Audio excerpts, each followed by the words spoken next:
श्री रामकृष्ण देव के उपदेश वचनामृत पृष्ठ क्रमांक 1 परिच्छेद 1 प्रथम दर्शन। तव कथामृतं तप्त जीवनं कविभिरीडितं कल्मषापहं श्रवणमङ्गलं श्रीमदाततं भुवि गृह्णन्ति ये भूरिदा जनाः।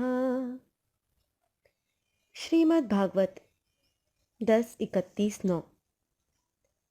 श्री गंगा जी के पूर्व तट पर कलकत्ते से कोई 6 मील दूर दक्षिणेश्वर में श्री काली जी का मंदिर है। यही भगवान श्री रामकृष्ण देव रहते हैं। वसंत ऋतु है। 1882 ईस्वी का फरवरी माह। श्री रामकृष्ण के जन्मोत्सव के बाद कुछ दिन बीत चुके हैं। श्री केशव चंद्र सेन और जोसेफ कुक के साथ 23 फरवरी बृहस्पतिवार के दिन श्री रामकृष्ण जहाज में बैठकर घूमने गए थे। इसके कुछ ही दिन बाद 26 फरवरी की घटना है। संध्या का समय था। मास्टर ने श्री रामकृष्ण के कमरे में प्रवेश किया। इसी समय उन्होंने श्री रामकृष्ण देव के प्रथम बार दर्शन किए।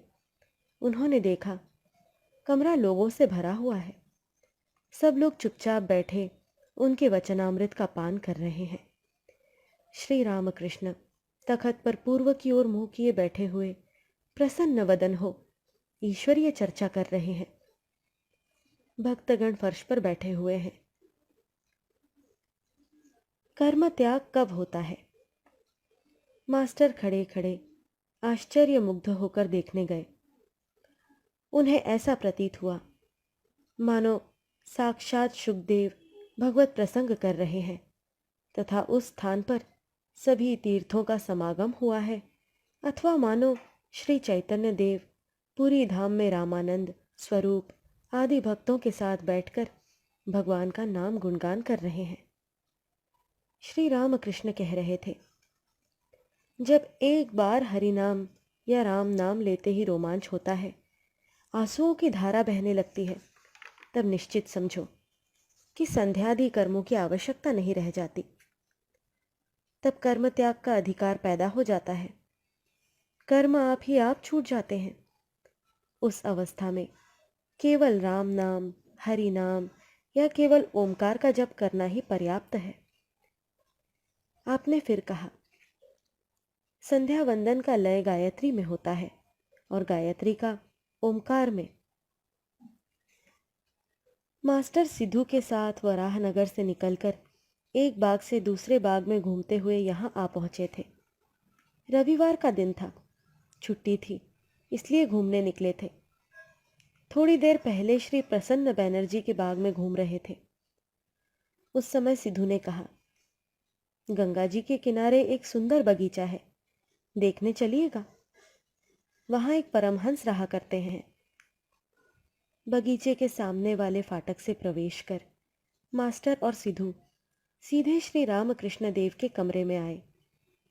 मास्टर विस्मित होकर देखते हुए सोचने लगे, वाह, कैसा सुंदर स्थान है, कितने अच्छे महात्मा हैं, कैसी सुंदर वाणी है, यहाँ से हिलने तक की इच्छा नहीं होती।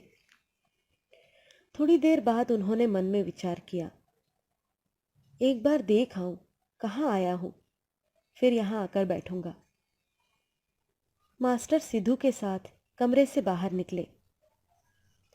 ठीक उसी समय आरती की मधुर ध्वनि आरंभ हुई। एक साथ घंटे, घड़ियाल, झांझ, मृदंग आदि बज उठे। उद्यान की दक्षिण सीमा से नौबत की मधुर ध्वनि गूंज उठी। वहां ध्वनि मानो भागीरथी के वक्ष पर से संचार करती हुई कहीं दूर जाकर विलीन होने लगी। वसंत समीर पुष्पों की सुगंध लिए मंद मंद बह रहा था। चारों ओर ज्योत्सना छा गई। प्रकृति में सर्वत्र मानो देवताओं की आरती का आयोजन हो रहा था।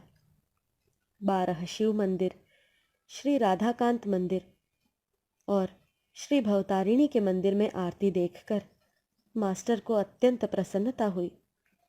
सिद्धू ने बताया, यह रासमणि का देवस्थान है। यहाँ देवताओं की नित्य सेवा पूजा होती है। रोज कई लोग आते हैं। कई साधु संत, ब्राह्मण, भिखारी यहाँ प्रसाद पाते हैं। भवतारिणी के मंदिर से निकलकर दोनों बातचीत करते करते पक्के विस्तीर्ण आंगन पर से चलते हुए पुनः श्री रामकृष्ण के कमरे के सामने आ पहुंचे। उन्होंने देखा, कमरे का दरवाजा अब भिड़ा लिया गया है। कमरे के भीतर अभी धूप दिखाया गया है। मास्टर अंग्रेजी पढ़े लिखे आदमी हैं, सहसा घर में घुस न सकते थे। द्वार पर वृंदा खड़ी थी।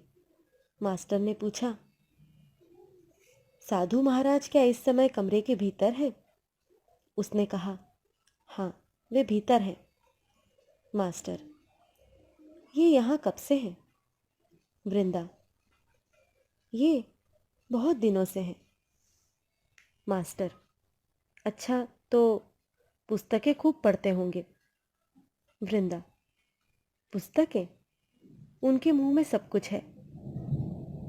मास्टर हाल ही में पढ़ाई लिखाई पूरी कराए थे।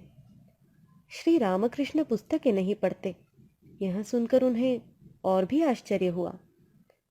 मास्टर, अब तो ये शायद संध्या करेंगे।